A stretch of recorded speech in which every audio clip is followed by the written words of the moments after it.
잔잔한 호수나 바다를 바라보고 있노라면 참 평안함을 느끼게 됩니다. 요즘 불멍이라고 해서 모닥불을 멍하니 바라보고 있는 게 힐링의 하나의 방법으로 떠오르고 있습니다.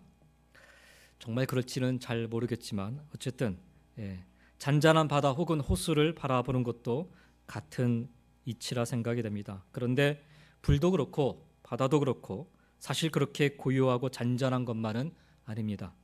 이번에 캐나다 산불로 인해서 미국의 약 한 3분의 1 정도가 공기가 오염돼 아주 고통스러운 시간을 보내지 않았습니까? 우리도 거기에 해당이 됐죠. 고요한 불이 바람을 타고 한번 거세게 타오르면 살림을 다 태우는 걸 넘어서 세계가 아주 몸살을 앓을 정도입니다. 잔잔한 바다도 마찬가지 아닌지요. 잔잔한 바다 위에 떠 있는 배는 어찌 그리도 평안해 보이는지요. 그런데 조금만 바람이 불어 파도가 일렁이면 정신 못 차리는 곳이 역시 바다입니다. 매 순간 고요하고 잔잔할 수는 없습니다. 순간 몰아치는 풍랑에 또 거센 비바람에 요동치는 게 자연의 이치인 것입니다. 그리고 그것이 어찌 보면 우리 인생 아닌가 하는 생각을 하게 됩니다. 우리도 막상 부도닥치는 인생의 어려운 파도 앞에 속수무책일 때가 얼마나 많은지요. 우리의 힘과 방법으로 직접 넘어보려고 애쓰다 보면 결국 물에 빠지거나 전복되는 결과를 맞게 되는 것 같습니다. 인생의 파도를 안 만날 수는 없겠지만 만나도 좀 지혜롭게 넘어설 그런 신앙의 자세가 필요하겠다라는 생각이 들었습니다. 오늘 본문에도 성령의 충만함 가운데 순풍에 돛달듯 수당을 하던 예루살렘 교회가 감당하기 어려운 거센 파도가 몰아치고 있는 그런 현장을 우리가 보게 됩니다. 그것은 스데반이 막 순교하면서 예루살렘 교회와 초대교회 성도들에게 닥친 큰 박해가 아닐 수 없습니다. 마치 거대한 파도가 몰아치듯 핍박이 너무 심하여서 성도들은 황급히 예루살렘을 떠나 피난을 가야 했습니다. 사도행전 기록에 보면 사도들만 예루살렘에 남아 있었다라고 그렇게 적고 있습니다. 그러니 그 당시에 약 한 3만 명 이상 되는 새로운 신자들이 모여들었는데 그 많은 사람들이 다 뿔뿔이 흩어지게 된 것이죠. 물론 3만 명이라 되는 숫자가 다 정말 신실하게 예수님을 믿었다라고 보기는 좀 어려울 수도 있습니다. 어쨌든 사도들만 예루살렘 교회에 남고 다 흩어지는 그런 큰 박해가 예루살렘에 닥쳤던 것입니다. 그들이 흩어지면서 교회는 유대와 사마리아와 온 아시아로 퍼져나가기 시작을 했던 것입니다. 그리고 그 흩어진 크리스찬 디아스포다들 가운데 오늘 본문에 등장하는 빌립이 있었습니다. 빌립은 사도들과 성도들이 함께 기도하며 선출한 교회의 일꾼이었습니다. 이때 함께 선출된 사람들이 총 7명이었는데요. 그중 하나가 초대교회 첫 번째 순교자였던 스데반이었습니다.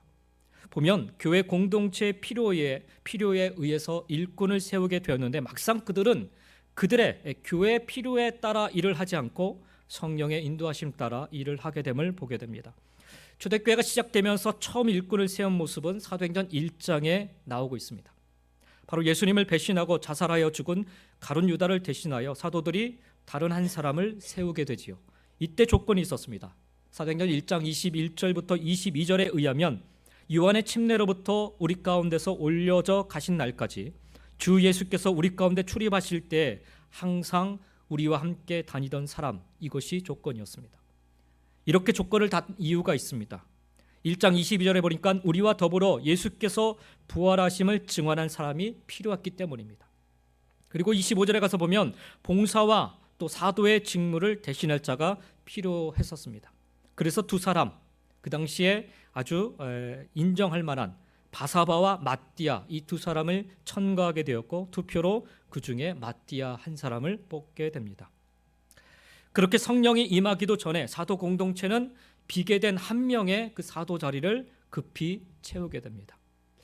저는 말씀을 읽으면서 조금 의아해했습니다. 왜 이리도 서둘렀을까? 조금 더 기다리고 성령이 임한 다음에 해도 늦지 않았을 건데 사실 조금 의아했었습니다.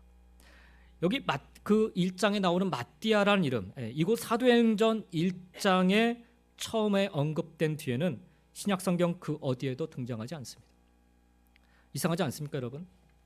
그토록 중요하게 여겨서 급히 사도의 자리를 채워 세운 사람인데 딱히 이렇다 할 공적이 없어요.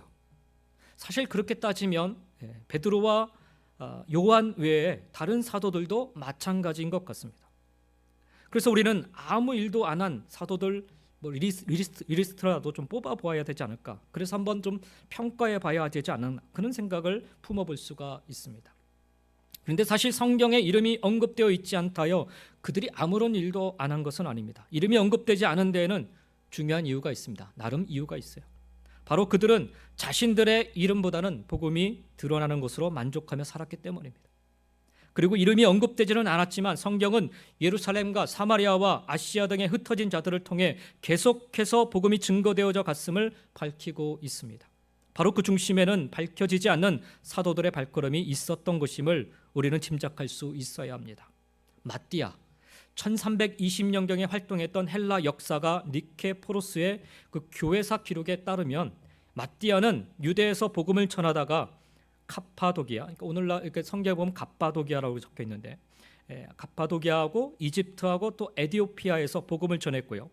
AD 80년경에는 흑해 동부 연안에 위치한, 오늘날로 따지면 조지아 공화국에 해당되는 그 지역의 콜린스에서 돌에 맞아 순교했다고 합니다. 또 다른 전승에 의하면 이 마띠아는 예루살렘에서 유대인들에게 돌에 맞은 후에 목배임을 당해 순교했다고 그렇게 적혀 있기도 합니다. 어느 쪽이든 마띠아는 처음 사도로 뽑힐 조건에 맞게 복음을 증거하다가 주를 위해 섬기다 순교하였던 것입니다. 돌이켜 생각해 보면요, 여러분, 사도의 자리가 영광스러운 자리라 여길 수 있을지 모릅니다. 그래서 바사바를 제치고 마지막 남은 그 한 자리, 12번째 사도의 자리에 오르게 되었다라고 으쓱하며 자랑하고 또 사도의 권위에 취해 살았을 수도 있을지 모르겠어요, 마띠아라는 사람이. 그런데 그는 모든 사도들은 한결같이 복음을 위해 그리고 주를 섬기는 자리에서 충성되게 살다 주님 품에 안겼던 것을 보게 됩니다. 바로 이런 이유 때문에 그들은 예루살렘 교회 핍박이 몰아치고 있을 때 모두가 다 흩어져 도망가는 순간에도 예루살렘에 남아 교회를 지키고 성도들을 복음으로 키우며 격려할 수 있었던 것입니다. 그리고 초대교회 공동체에 또 한 번의 일꾼 선출이 언급이 됩니다. 사도행전 6장에 가서 보면 바로 구제 문제로 교회 안에 갈등이 생기게 되자 이를 해결할 목적으로 사도들을 대신해서 공동체를 섬길 일꾼들을 뽑게 됩니다. 이때 조건은 6장 3절에 의하면 너희 가운데서 성령과 지혜가 충만하여 칭찬받는 사람이어야 했습니다. 이때 너희라고 하는 것은 사도들과 함께 예루살렘 교회를 섬기고 있던 모든 제자들을 의미합니다. 그들 중에 성령과 지혜가 충만한 자이어야 했습니다. 이때 일꾼을 뽑기 위한 구체적인 이유는, 왜 뽑아야 되는가? 이유는 사도들로 하여금 오로지 기도하는 일과 말씀 사역에 힘쓰도록 하기 위함이었습니다. 구제의 일, 즉 섬김의 일이 중요하지 않다라는 말이 아닙니다. 일의 우선순위가 있는데 지금 사도들이 워낙 급작스럽게 불어난 예루살렘 교회 그 성도들로 인해서 기도와 말씀 증거의 일이 점차 밀려나고 있는 그런 상황이 발생했기 때문입니다. 이렇게 예를 들어도 좋을 것 같습니다. 만약에 제가 일주일 내내 우리 성도님들이 이리 부르고 저리 부르고 이사합니다 부르고 이거 해주십시오 부르고 그래서 일주일 내내 제가 여러분을 쫓아다닌다고 하면, 제가 도무지 기도하지 않고 말씀 준비를 못하면 사실 강단에 서서 하나님 말씀을 전하는 것이 그냥 대충 할 수밖에 없어요. 누구 어떤 사람의 그 설교를 카피해서 할 수밖에 없는 그런 우려가 발생하는 거죠. 이런 우선순위가 지금 밀려나고 있었다라는 사실을 확인하고 사도들이 일꾼을 뽑게 된 것입니다. 구제로 인한 갈등의 문제가 단순히 불평등한 혹은 불균등한 분배로 인한 것이 아니라 기도가 부족해서, 말씀으로 제대로 양육하지 못해서, 진리의 복음을 제대로 이해하지 못해서 발생한 일이라 사도들은 진단하고 있었던 것입니다. 우리가 더 기도해야 되고 우리가 더 말씀을 제대로 가르쳤어야 되는데, 이런 자각이 생겨난 것입니다. 그래서 7명의 일꾼을 함께 기도하며 뽑자 제안했던 것입니다. 이때 천거되어 뽑힌 자들이 6장 5절에 보면 믿음과 성령이 충만한 사람 스데반과 또 빌립과 브로고로와 니가노르와 디몬과 바메나와 유대교에 입교했던 안디옥 사람 니굴라였습니다. 스데반, 빌립 정도는 우리가 익히 들어 알고 있는 사람이고, 맨 마지막에 나온 니골라 사람 같은 경우에는 이제 고린도 교회 가서 본 니골라당이라는 그런 언급이 나오듯이 이방인들의 선교를 위해서 아주 열심히 지도자로 섬겼던 사람 중에 한 사람이었습니다. 그런데 구제와 같은 성도들을 섬기고 교회를 섬기는 일을 위해서 이 7명의 일꾼들을 뽑았으나 막상 이 사람들의 행적을 보면요, 구제와 봉사의 일이 아닌 복음을 증거하는 일에 쓰임받고 있음을 보게 됩니다. 스데반도 그렇고 빌립도 그렇습니다. 스데반은 우리가 지금 8장을 보고 있지만 이 앞장에 가서 보면 회당과 공회 앞에서 공적으로 예수 그리스도가 하나님의 아들이시며 메시아이심을 증거합니다. 구약에서 이야기하는 메시아, 너희들이 그렇게 핍박했고 죽였던 그분이 바로 예수 그리스도 메시아다라는 것을 증거합니다. 이것으로 인해서 스데반은 결국 순교를 당하지요. 빌립은 어떻습니까? 어제 새벽 시간에도 우리 정 목사님께서 말씀을 잘 전해주셨지만 빌립은 성령에 이끌려 또 성령에 순종하여 복음을 증거하는 일에 쓰임받았습니다. 에티오피아 내시아에게 복음을 증거하고 또 복음을 받아들인 그에게 침례를 베풀기도 했고요. 예루살렘에 몰아닥친 핍박으로 인해서 계속해서 이동하며 가는 곳마다 복음을 증거하는 그런 사명을 감당했습니다. 그렇다면 처음 일꾼으로 뽑힐 때 교회 공동체를 그 필요를 그들이 외면하고 자신들도 사도들처럼 되겠다 하여서 복음을 전하고 침례를 주고 한 것일까요? 그렇게 착각할 수 있어요. 근데 그렇지 않습니다, 여러분. 스데반이나 빌립 등 그들이 처음 일꾼으로 뽑힌 이유는 사도들을 대신하여 성도와 교회를 섬기는 일 때문이었습니다. 그래서 스데반은 공회 앞에 선 것이었고요. 그래서 빌립은 흩어져 있는 성도들을 찾아 그들을 섬기기 위해 나섰던 것입니다. 여러분, 이상하지 않습니까? 사도들은 그 안에 예루살렘에 다 남아 있었는데 이 7명의 집사들은 다 흩어졌어요. 그들이 왜 흩어졌을까요? 그들이 믿음이 부족해서 흩어졌을까요? 성령이 부족해서 흩어졌을까요? 뭐 살고 싶어서 흩어졌을까요? 아니, 그렇지 않습니다. 가장 중요한 이유가 있어요. 그들은 섬기기 위해서 흩어졌습니다. 복음을 증거하기 위해서, 하나님의 그 사명을 감당하기 위해서 그들은 흩어졌던 것입니다. 그들의 섬김은 사도들을 대신하여, 사실 중요한 게 있거든요. 사도들을 대신해서 자기들이 해야 될 일이 있다는 것을 늘 그들은 갖고 있었어요. 그래서 자신들에게 주어진 환경과 상황 속에서 할 수 있는 최선의 사명을 감당하였던 것입니다. 제가 일일이 초대교회 뽑힌 7명의 일꾼들의 그 행적을 다 언급하지는 않겠지만 교회 역사에 보면, 우리 성경에 나와 있지 않은 교회 역사에 보면 이들의 그 발자취가 다 기록되어 있어요. 여러분이 짐작하시는 것처럼 그들은 다 그렇게 다들 영혼을 섬기고 교회를 섬기다 순교로 주님께 부름을 받았습니다. 다 순교당했어요. 저와 여러분이 맡고 계신 직분의 무게가 얼마만큼 크고 무거운지를 이 7명의 집사들을 통해서 혹은 12명의 사도들을 통해서 우리가 반면교사 삼을 수 있었으면 합니다.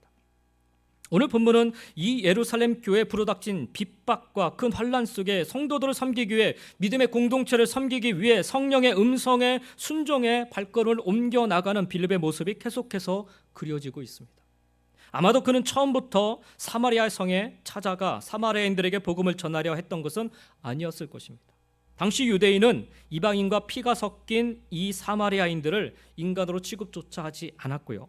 그러므로 유대인들이 자기 발로 사마리아인을 찾아가 진리를 논한다는 것은 자신과 같은 유대인들로부터 아주 혹독한 비난과 비판을 초래하고 또 사마리아인들로부터 배척당하기 십상인 그런 일이었어요. 함부로 가지 않았어요. 설사 갔더라도 잘못하면 돌에 맞아 죽을 수도 있는 그런 상황이기 때문에 그렇습니다. 적어도 정신병자가 아닌 이상에 유대인치고 그처럼 바보 같은 짓을 할 사람은 없었던 거죠. 그러나 빌립은 성령의 이끌리심을 받아 성령의 음성에 순종하여 혹시라도 사마리아 땅에 흩어져 있을, 그렇잖아요. 핍박 때문에 지금 다들 흩어져 있는 거기 때문에 혹시라도 사마리아 땅은 유대인들이 손길이 미치지 않을지도 모르겠다. 그래서 그 땅에 갔을지도 모르기 때문에 그래서 그 믿음의 성도들을 향해 빌립이 발걸음을 옮겼을 것입니다. 그렇게 예루살렘에 불어온 거대한 핍박의 파도를 피해 발걸음을 옮겨간 곳이었지만 하나님은 그곳에서 복음을 들을 수 있는 자들을 준비해 주셨고 그 복음의 역사를 통해 사마리아 그 성에 큰 기쁨이 임하게 되었던 것입니다. 고난과 환난이 직면한 당시에는 커다란 고통이고 견디기 어려운 일이면 틀림이 없지만 그렇잖아요. 누구나 다 그것은 똑같습니다. 믿음이 있든 믿음이 없든 부유하든 부유하지 않든 누구나 다 고난과 환난에 직면하면 다 힘들어요. 고통스럽고. 그렇지만 하나님은 그 고난 속에서, 그 환난 속에서 누릴 수 있는 기쁨을 준비해 두고 계십니다. 무엇보다 하나님의 그 신실하신 약속을 붙잡고 살아간다면, 성령의 인도하심과 이끄심을 신뢰하고 내어 맡기고 쫓아 살아간다면 우리는 능히 환난 속에서도 힘들다, 어렵다 이게 아니라 참 기쁘다, 이 기쁨을 맛보며 살아가게 될 줄 믿습니다. 성경은 우리에게 그것을 가르쳐주고 계세요. 오늘의 본문은 우연히 다다르게 된 사마리아인 것 같았는데 전혀 예상하지 못한 일들이 빌립의 행적과 함께 나타나고 있음을 증언하고 있습니다.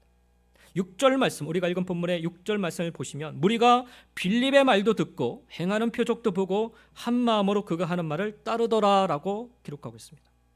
원래 유대인들은요, 사마리아인들을 진리를 깨닫지 못하는 짐승 취급을 했어요. 짐승 취급. 같은 사람인데. 그러니까 아주 그냥 경멸하는 눈초리로 바라왔던 거죠. 그들을 얼마나 멸시하였던지 하나님의 구원에서 제외된 저주받은 인간, 그런 취급을 유대인들이 하고 있었어요. 그런데 사마리아인들이 그날에 빌립이 전하는 이 복음을 듣고, 유대인인 것 뻔히 아는데 그 전하는 복음을 듣고 복음을 받아들이고 복음을 믿고 한 마음으로 복음을 쫓았다라고 성경은 증언하고 있습니다. 그뿐만이 아니었습니다. 8절 말씀에 분명히 적기를 그 성에 큰 기쁨이 있더라라고 말하고 있습니다. 소동이 일어난 게 아니라 기쁨이 가득했다라고 해요.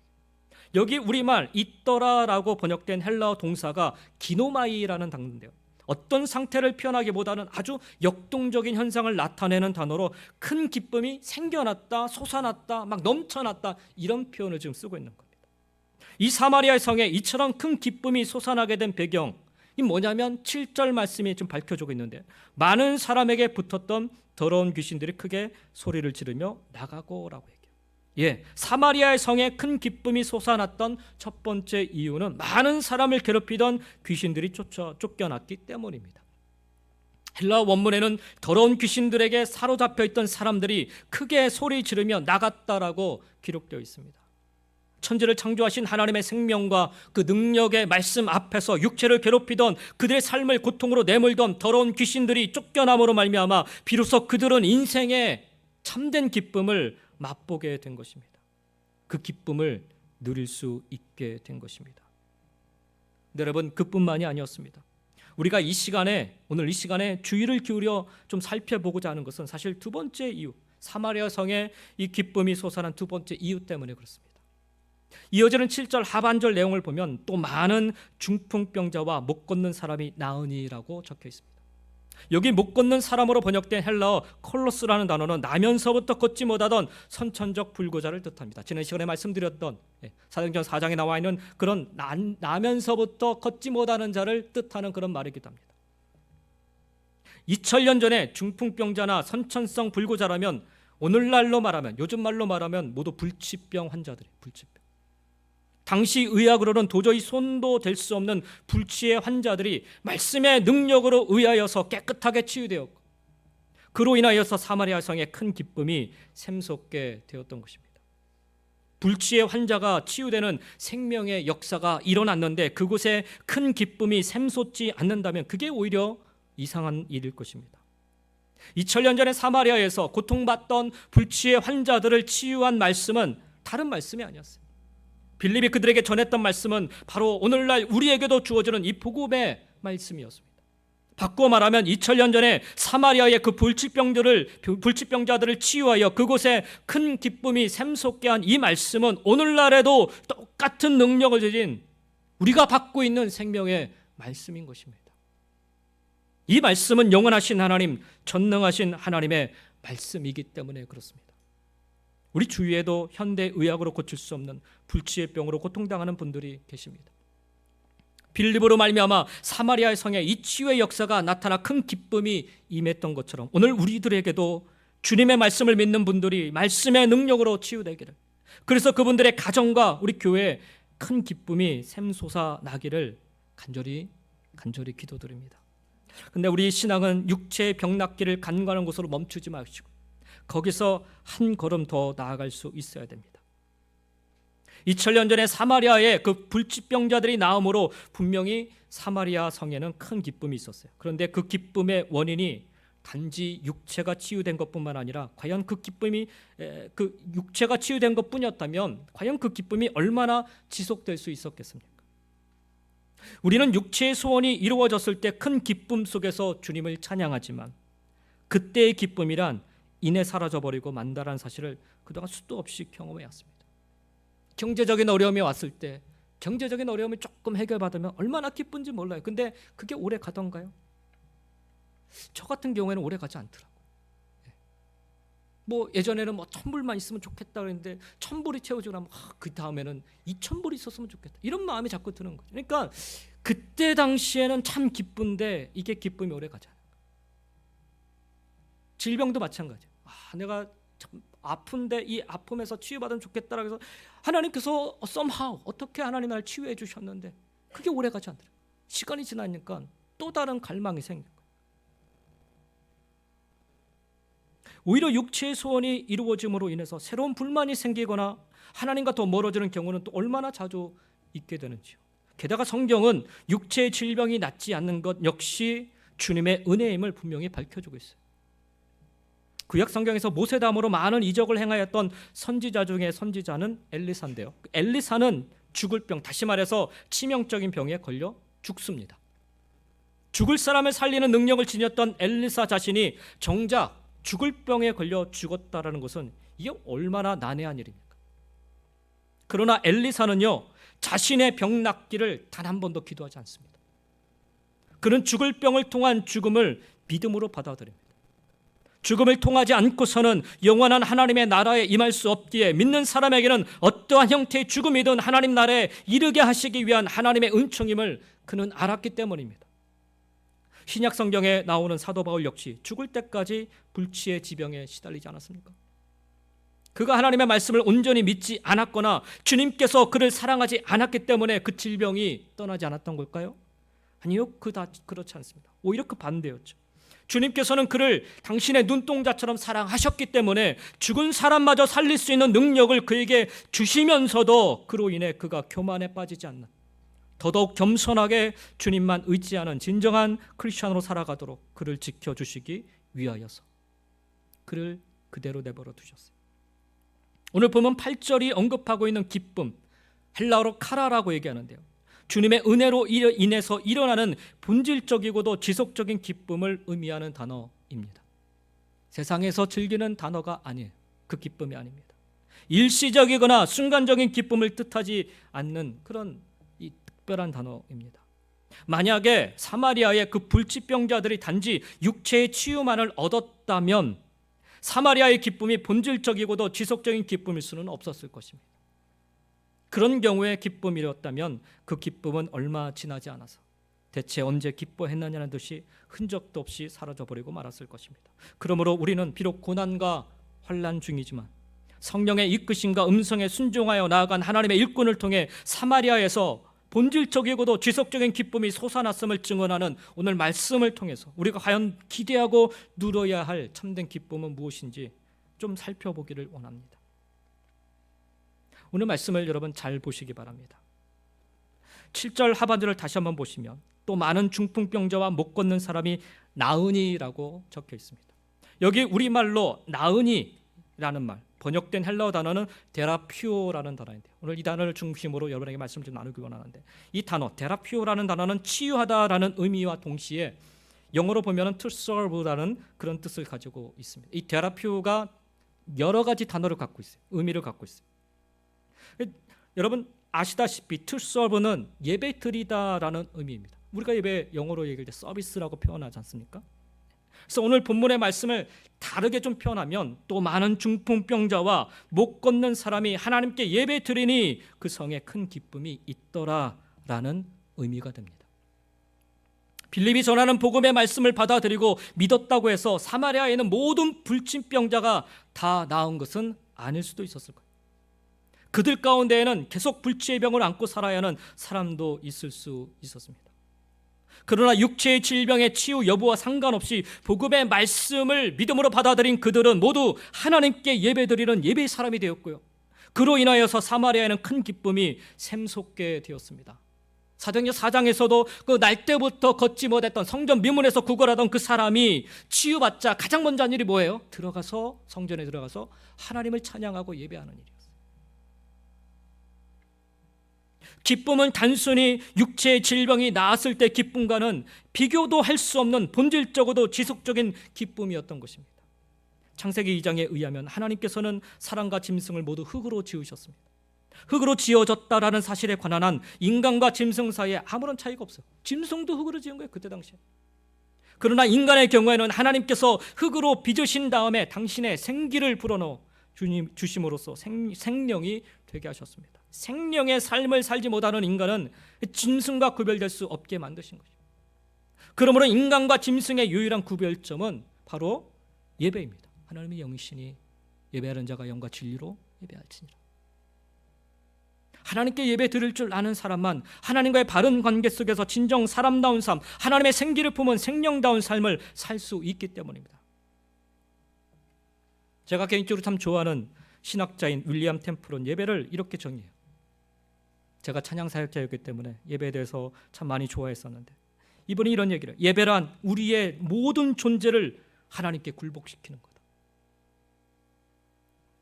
예배란 그분의 거룩함으로 우리의 양심을 깨우는 것이고, 그분의 진리로 우리의 마음을 살찌우는 것이며, 그분의 아름다움으로 우리의 상상을 정화시키는 것이고, 그분의 사랑으로 우리의 심령을 활짝 여는 것이며, 그분의 목적에 우리의 의지를 내려놓는 것이다. 이게 예배라는 거예요. 예배의 중요성과 예배의 아름다움과 예배의 신비로움과 그리고 예배의 은혜로움을 이보다 더 잘 표현할 수는 없을 거예요. 대체 하나님이 어떤 분이시기에 하나님께 드리는 예배를 통해 이처럼 불가사의한 일들이 가능할 수 있다란 말입니까? 이사야가 이 질문에 대해서 대답을 해주고 있어요. 이사야서 48장 17절에 보니까 너희의 구속자시여 이스라엘의 거룩하신 이이신 여호와께서 이르시되 나는 네게 유익하도록 가르치고 너를 마땅히 행할 길로 인도하는 내 하나님이라. 하나님께 나와 예배 드릴 때 하나님께서는 우리에게 유익하도록 가르쳐 주시고 우리가 마땅히 행할 길로 인도하시는 진리의 하나님이심을 말씀하고 있는 것입니다. 그래서 우리가 하나님께 예배 드릴 때 하나님께서는 당신의 말씀으로 우리의 양심을 깨우시고 우리의 영혼을 정화시키시고 우리의 마음을 진리로 살찌우시며 우리가 사람답게 살기에 유익하도록 생명답게 마땅히 바른 길을 걷도록 우리를 새롭게 빚어주시는 것입니다. 예배를 통해서입니다. 여러분, 우리가 예배를 얼마나 소중히 여겨야 되는지를 우리가 좀 알아야 돼요. 우리가 예배를 거듭할수록 육체의 소원이 이루어졌을 때와는 비교도 할 수 없는 영적 기쁨 속에 거하게 되는 이유가 바로 여기에 있습니다. 참 슬픈 얘기지만 나이가 들어갈수록 우리 인간의 육체는 쇠하여지고 노쇠해진 인간의 육체는 각종 질병에 노출되기 마련입니다. 나이가 들어서도요 젊은이와 같은 육체의 건강을 지닐 수 있다라는 세상의 유혹에 여러분 현혹되지 마시기 바랍니다. 절대로 그런 일은 없습니다. 왜 없냐? 그것은 하나님의 법칙에 위배되는 창조 원리에 위배되는 일이에요. 그러니까 인간 상술의 새빨간 거짓말일 뿐입니다. 그런 거짓말에 현혹되기보다는 세월이 흘러갈수록 나이가 들어갈수록 비록 우리의 육체는 쇠진해 갈다 할지라도 우리 예배가 회복되고 하나님을 사모하는 마음이 더욱더 뜨거워지며 더욱 살아있는 예배가 되시기를 주의 이름으로 간절히 축원드립니다. 예배를 통해 날로 사람다운 사람, 생명다운 생명으로 성숙해지고 원숙해지는 우리로 인해서 우리의 가정과 우리 교회와 그리고 우리가 몸담고 있는 이 사회에 새로운 차원의 기쁨이 충만하게 될 것입니다. 이게 그날에 있었던 사마리아 성에 있었던 참된 기쁨의 가장 근본적인 이유였습니다. 단순히 사람이 질병이 고침받았다고 해서 일이 큰 기쁨이 임한 게 아니었던 것입니다. 그들은 나는 비록 고침을 받지 못했다 할지라도 다른 누군가가 고침받는 그 사건을 통해서 함께 기뻐하며 함께 하나님을 찬양하며 정말 그동안 경험해보지 못했던 참된 기쁨 안에 그들이 거할 수 있었던 것입니다. 오늘 우리가 누려야 될, 오늘 우리가 함께 고백해야 될 기쁨인 줄 믿습니다. 두 번째 기쁨은요, 오늘 7절 하반절 다시 주목해 보시면 또 많은 중풍병자와 못 걷는 사람이 나으니라고 하는데, 아까도 말씀드렸지만 이 나으니 헬라어로 데라피우는 영어로 to serve라고 말씀드렸어요. 잘 아시다시피 이 to serve는 예배 드리다라는 의미와 함께 또 다른 의미가 있죠. 봉사하다라는 의미가 있습니다. 이 테라피오는 그래서 치유받다, 예배드리다, 봉사하다 이 다 같이 품고 있는 단어예요. 이 동사가 본래 시중드는 사람인 attendant라는 그 attendant라고 일컫는 데라폰에서 파생된 단어예요. 그래서 이 단어가 봉사하다라는 의미를 더 강하게 내포하고 있습니다. 그 단어를 지금 여기에서 지금 사용하고 있는 거예요. 여러분, 누가는요 역사학자입니다.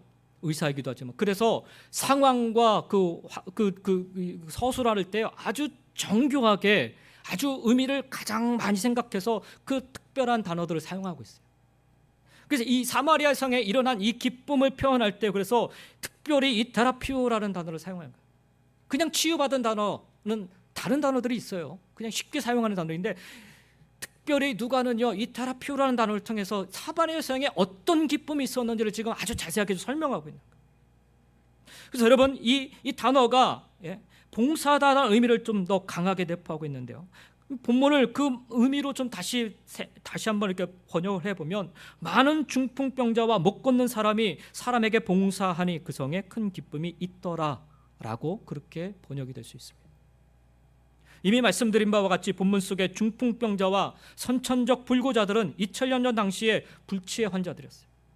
불치의 환자란 누군가의 도움 속에서만 생존할 수 있다라는 말입니다. 그래서 사도행전 4장에 보면 그 날 때부터 그 걷지 못했던 자가요 자기 힘으로 못 가잖아요. 다른 누군가가 데리고 가야 되는 거예요. 그런 상황이었다는 거죠. 그 불치병자들이 빌립이 전한 복음을 통해서 주님을 만나게 됩니다. 그들 가운데 주님의 은혜로 이 불치병으로부터 치유받은 사람도 있었겠지만 동일한 은혜 속에서 치유받지 못한 사람도 있었을 수 있습니다. 그러나 비록 육체적으로는 치유받지 못한 사람들에게도 엄청난 변화가 일어났던 거예요. 남의 도움을 의지해서만 생존할 수 있었던 그들이 주님을 만난 뒤에 주님의 은혜 속에서 다른 사람들에게 봉사하는 손길을 펴는 그런 사람으로 바뀌어간 것입니다. 그들의 사고방식과 삶의 방식이 180도 달라진 것입니다. 생각해 보십시오. 남의 도움받는 것을 자신의 당연한 권리로 생각하던 사람들이 남을 생각하고 남에게 봉사할 줄 아는 그런 사람으로 바뀌었으니 나는 도저히 그렇게 할 수 없는 사람이라고 생각하고 평생을 살아왔던 사람이 아니 나도 뭔가를 할 수 있구나라는 그런 생각이 바뀌어버렸으니 어찌 그들로 인해 그곳에 큰 기쁨이 샘솟지 않았을까요? 여기서 이런 질문이 좀 가능할지 모르겠어요. 2000년 전에 남의 도움 속에서만 생존할 수 있었던 당시의 그 불치병자들이 대체 남을 위해서 어떤 봉사를 할 수 있었을까? 어떻게 구체적으로 봉사할 수 있었던 것일까? 언뜻 타당한 질문처럼 여겨지지만 이런 질문은요 봉사를 마치 인간의 손과 인간의 발에 국한시켜 생각하는 데서 기인한 그랬던 질문입니다. 손과 발을 움직일 수 없는 사람도 얼마든지 마음으로 사람을 섬길 수 있습니다. 손과 발의 봉사는 가장 이기적인 사람마저도 자신의 만족을 위하여 얼마든지 열심을 다해 행할 수 있는 것입니다. 그러나 마음의 봉사는 당사자의 마음이 변하지 않는 한 절대로 불가능하기 때문에 참된 봉사는 손과 발이 아니라 마음에서부터 시작되는 거예요. 사람의 생각과 마음을 움직이는 봉사는 봉사자의 마음이 담긴 그런 봉사인 것입니다. 초대교회는요 시작부터 태생부터 이 봉사와 섬김 속에 태어났어요. 성령의 임재하심으로 폭발적인 역사가 예루살렘 성 안에 일어나자 예수에 대한 복음을 듣고 사도들 앞에 사람들이 막 몰려들기 시작을 했죠. 그리고 먼저 믿은 자들이 우선은 마가의 다락방에 모여 기도했던 120명의 무리들 아니었겠습니까? 이 먼저 믿은 자들이 서로를 섬기기 시작했습니다. 그런데 이들의 섬김에 아주 독특한 특징이 있어요. 그것은 바로 자신의 것을 내어놓으며 섬겼던 것입니다. 마가의 다락방 여러분 기억하실 거예요. 마가도 아주 부유한 집안의 자녀예요. 자기 집에 그 모든 것들을 다 내어놓은 거죠. 사도행전의 시작, 초대교회의 시작은 그렇게 자신의 것을 내어놓음으로 섬겼던 것입니다. 사도행전 2장에 기록된 모습이 바로 그 모습 아닙니까? 믿는 사람이 다 함께 있어. 사도행전 2장 44절부터 47절을 보니까 믿는 사람이 다 함께 있어 모든 물건을 서로 통용하고 또 재산과 소유를 팔아 각 사람의 필요를 따라 나눠주며 날마다 마음을 같이하여 성전에 모이기를 힘쓰고 집에서 떡을 떼며 기쁨과 순전한 마음으로 음식을 먹고 하나님을 찬미하며 또 온 백성에게 칭송을 받으니 주께서 구원받는 사람을 날마다 더하게 하시니라. 4장에 가서도 역시 동일한 모습을 기록하고 있습니다. 믿는 무리가 4장 32절부터 35절에 보니까 믿는 무리가 한 마음과 한 뜻이 되어 모든 물건을 서로 통용하고 자기 재물을 조금이라도 자기 것이라 하는 이가 하나도 없더라. 사도들이 큰 권능으로 주 예수의 부활을 증언하니 무리가 큰 은혜를 받아 그 중에 가난한 사람이 없으니 이는 밭과 집 있는 자는 팔아 그 판 것의 값을 가져다가 사도들의 발 앞에 두매 그들이 각 사람의 필요를 따라 나누어 줍니다 라고 말씀합니다. 여러분, 성경이 기록할 내용이 없어서 비슷한 내용을 중복해서 또 기록하고 그러겠습니까? 그렇지 않습니다, 여러분. 여기 두 번에 걸쳐 동일한 내용을 기록한 이유는 사도행전 곳곳에 보면요, 이와 비슷한 행적들이 계속해서 나타나고 있는데 이렇게 기록되어 있으면요, 사랑과 섬김이 교회의 존재 이유와 복음 증거의 가장 강력한 증거가 되기 때문에 그렇습니다. 예수님이 마지막 십자가에 달려 돌아가시기 전에 제자들에게 가르쳐 주신 것이 바로 섬김을 그래서 가르쳐 주신 거예요. 제자들이 가진 게 뭐가 있어요? 그러니까 아무것도 가진 것 없지만 그러나 너희들의 손과 발을 써서 서로를 씻겨주고 그렇게 섬기라는 것을 가르쳐 준 거죠. 그게 가장 강력한 복음의 증거가 되었다라는 거예요. 초대교회가 폭발적인 부흥을 일으킬 수 있었던 이유는요, 치유와 기적, 물론 그것도 있을 수 있어요. 그러나 그보다 더 가장 강력한 능력은 바로 섬김에 있었던 거죠. 여기서 그치는 게 아니라 아주 구체적인 예를 사도행전 계속 발자취를 보면 또 언급해요. 바로 바나바와 또 그와 대비되는 아나니아와 삽비라의 예입니다. 사도행전 4장 36절 이하에 보면은 바나바를 가리켜서 성경 뭐라 증거하냐면 구브로에서 난 레위족 사람이 있으니 이름은 요셉이라. 사도들이 일컬어 바나바라, 번역하면 위로의 아들이라 하니 그가 밭이 있음에 팔아 그 값을 가지고 사도들의 발 앞에 두니라라고 얘기합니다. 요셉이라는 공식 명칭이 있음에도 불구하고 그를 굳이 바나바, 위로의 아들이라 부릅니다. 그리고 그 역시 자신의 소유를 팔아 교회 앞에 내놓습니다. 아나니아와 삽비라도 자신의 밭을 팔아서 사도들 앞에 두었으나 그들은 사랑과 섬김의 마음 때문이 아니라 경쟁심과 시기심에 빠져서 성령을 속이는 일로 일을 저지르고야 만 것입니다. 바나바는 훗날 초대교회 공동체에 아주 중요한 인물이 된 반면에 이 아나니아와 삽비라는 현장에서 죽고 맙니다. 베드로의 능력으로 그가 죽은 것이 아니라 성경을 잘 읽어보시면 그들이 스스로 놀라 현장에서 즉사하고 맙니다. 초대교회는 바로 이 사랑과 섬김이 아주 중요한 사역이 되었습니다. 그래서 이어지는 사도행전 말씀들을 보면요, 바로 이 문제로 7명의 일꾼을 세우게 된 거예요. 구제가 다른 게 아니라 바로 섬김에서 나타난 문제였기 때문에 그래요. 누군가의 헌신과 수고, 사랑과 섬김으로 다른 누군가는 도움을 받고 사랑을 받고 살아갈 수가 있었습니다. 그런데 그렇게 도움을 받는 자들 가운데 이 차별의 문제가 발생한 거예요. 모두가 다 위로를 받고 모두가 다 공평하게 나눔을 받아서 살아가도록 누군가의 헌신과 수고가 있었는데 그것을 마치 자신들이 당연히 누려야 할 권리로 여기고 그것을 마치 자신들의 이익과 유익을 위해 사용하는 일이 교회 안에서 발생하고 만 것입니다. 그래서 교회가 위기를 맞게 된 것입니다.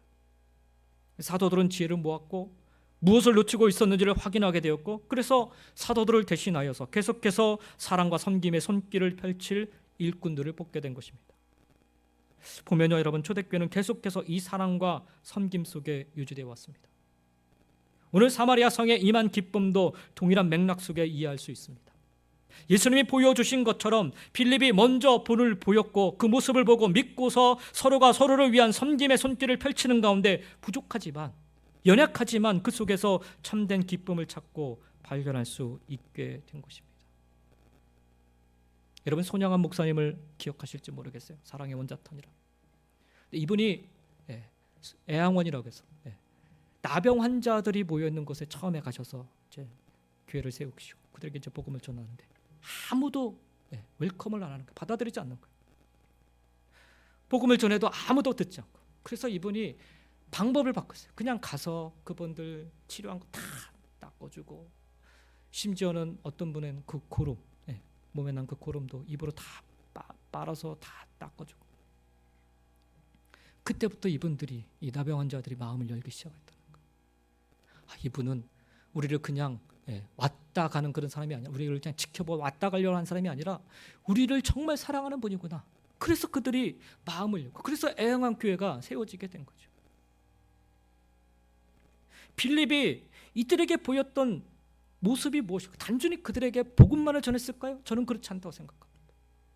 예수님이 보여주셨던 그 사랑과 섬김을 이 사마리아 성도 사람들에게, 유대인들은 이들을 마치 짐승처럼 얘기하고 멸시받은 그런 민족들 생겼는데, 빌립은 정말 사랑하는 마음으로 이들의 아픔을 돌아보고 이들의 고통을 돌아보면서 함께 울어주고 함께 기뻐해주며 그렇게 하지 않았을까? 그래서 이 섬김 속에서 그들이 기쁨을 발견할 수 있다. 우리 자신에게 우리가 한번 물어볼 수 있어야 됩니다. 우리는 어떤가? 우리를 위해 누군가 수고하고 애쓰는 것을, 우리를 위해 수고하고 애쓰는 사람들에 대한 일말의 배려도 없이 그분들의 수고와 애씀을 마치 우리가 당연히 누려야 할 우리의 권리로 여기고 있는 것은 아닌지, 혹 섬김과 봉사를 손과 발에 국한시켜서만 생각하고 있는 것은 아닌지, 그렇다면 우리의 봉사가 다른 사람에게 오히려 상처를 입힐 수도 있다는 사실을 여러분 간과해서는 안 됩니다. 그리스도인의 참된 봉사는 손과 발에서 시작되는 게 아니라 마음에서도 시작됨을 잊지 마셔야 됩니다. 오늘 말씀, 또 많은 중풍병자와 못 걷는 사람이 사람을 섬기니 그 성에 큰 기쁨이 있더라.